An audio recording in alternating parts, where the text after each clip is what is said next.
नमस्कार, मी अश्विनी. अश्वी रेसिपी मराठीमध्ये सर्वांचं खूप खूप स्वागत आहे. आणि आज अश्विनीच्या स्वयंपाकघरामध्ये रवा डोसा बनवणार आहोत. मऊ लुसलुशीत असा डोसा होतो. चला तर मग रवा डोसा बनवण्यासाठी काय काय साहित्य लागतात ते बघूया. आपल्याला अगदी झटपट असे डोसे बनवायचे आहे. त्यासाठी घेतलेला आहे 1 वाटी रवा. बघत असेल 1 वाटी रवा घेतलेला आहे, मिक्सरच्या भांड्यामध्ये घालून घेते. त्याच वाटीने आपल्याला घ्यायचे 1 वाटी दही. सेम प्रमाण पाहिजे आपल्याला. दही घेतलेले 1 वाटी.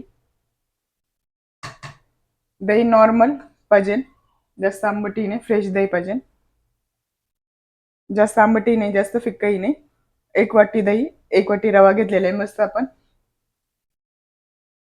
त्यात घालणार आहोत चवीनुसार मीठ, 1 चमचाभर साखर त्यातच घालून घेते. आता आपल्याला मिक्सरला छान बारीक करून घ्यायचं आहे. दोन्ही एकजीव करून घ्यायचं आहे. छान आपण बारीक करून घेतलेलं आहे. आता थोडं थोडं पाणी घालून आपण थोडस पातळ मिश्रण करणार आहे. जास्त पातळही नाही, जास्त घट्टही नाही. बघत असेल या पद्धतीने मीडियम मध्ये आपण केलेलं आहे मिश्रण. आता 10 मिनिटं आपण असंच ठेवून घेऊया.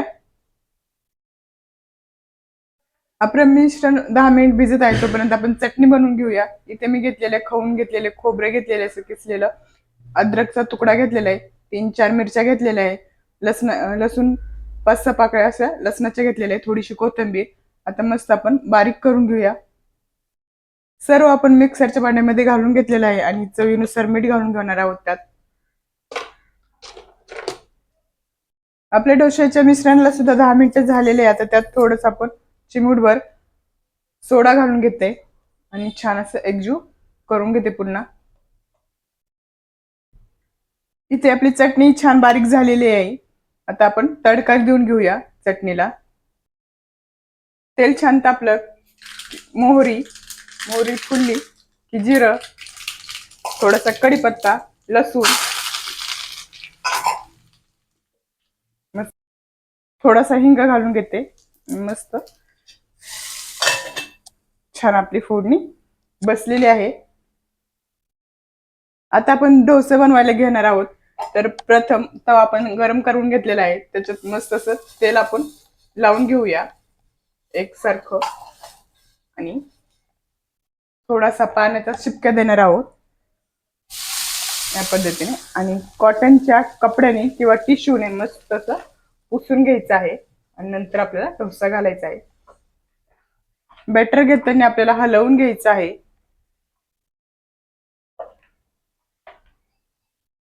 आणि छान असा छोटासा आपल्याला डोसा पसरून घ्यायचा आहे. मस्त शेकवत शेकवत आपल्याला भाजून घ्यायचा आहे पूर्ण डोसा. बबल यायला सुरुवात झाली म्हणजे खूप छान जाळी पडत आहे आपल्या डोश्याला. बघत असेल मस्त आपला डोसा झालेला आहे, म्हणजे वरच्या साईडने पूर्ण असा सुकलेला आहे. आता आपण तेल घालून घेऊया. साईडनी मस्त तेल घालून घेणार आहोत. तेल सोडून घेतल्यानंतर आपला डोसा छान झालेला आहे. आता आपण काढून घेऊया. बघत असाल खूप छान असं जाळीदार आपला डोसा तयार झालेला आहे. आणि याच पद्धतीने पुढचेही डोसे करून घेऊया. बघत असाल मऊ लुसलुशीत असे आपले रवा डोसे तयार आहे आणि मस्त जाळीदार असे झालेले आहे. टेस्टला सुद्धा तेवढेच मस्त लागतात. व्हिडिओ आवडला असेल तर नक्की लाईक करा, शेअर करा, चॅनलला सबस्क्राईब करा. अशाच नवीन रेसिपी संग पुन्हा भेटूया. तोपर्यंत स्वस्त राहा, मस्त राहा, मेन म्हणजे आपले व्हिडिओ बघत राहा. बाय सर्वांना.